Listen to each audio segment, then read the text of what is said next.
وانكو سلامي saaxiib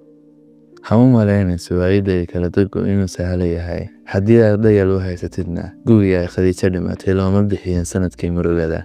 qofna uma dulqaadan karo waayida dadka uu jecel yahay xataa nabiyadana ku darso oo ma aanay ahayn muruga hal sano socotay oo idlaatay ee nabigu alayhi salaatu wasalaam ilaa dabayaaqadii noloshiisa afka ayuu ku hayay hadalhaynteeda dadka qaar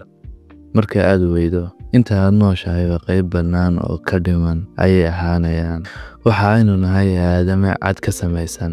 ilaahay oo ayaga wixii aan gacantaygu jirin nabiga sallallahu alayhi wasallam ayaa yiri isagoo u jeeda qalbigiisa markaasay noqotay odhaa oo isku samarsiyo qofka ay xaalad ila soo gudboonaataa caawa kaliya ayaa tahay saaxiib sidii guri maran oo ay dadkiisii ka hayaameen oo haawanaya ayaad kali u tahay sidii boosteejo tareen oo guun ah oo laga guuray ayaad kali u tahay sidii damal buur fiiqeed ka baxay oo aanay cidina hoostiisa harsanaynin ayaad kali u tahay weysayso laba ragcadood tuko gacantaadana laabtaada saar oo dheh ilaahay oo qalbigayga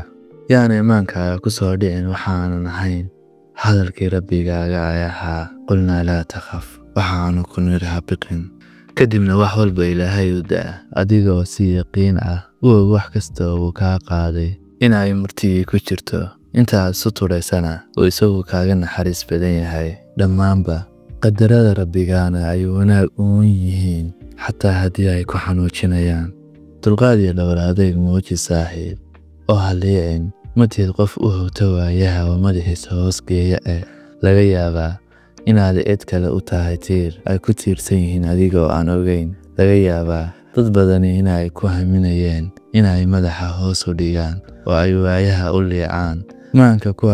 kuwa arka garabkooda iyo gaashaankooda iyo kuwa aad agtooda ku weyntahay ee indhaha ka haybadaysiga leh kugu eegaya iyo kuwa kugu aaminay ruuxdooda ee jidkaas adag ee nolosha aad ku rafiiqdeen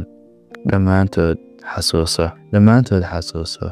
dhibta ayaa dhayal kuu noqonaysa xataa haddii aanay dhibaato yasiran ahayn nawaadina saaxiib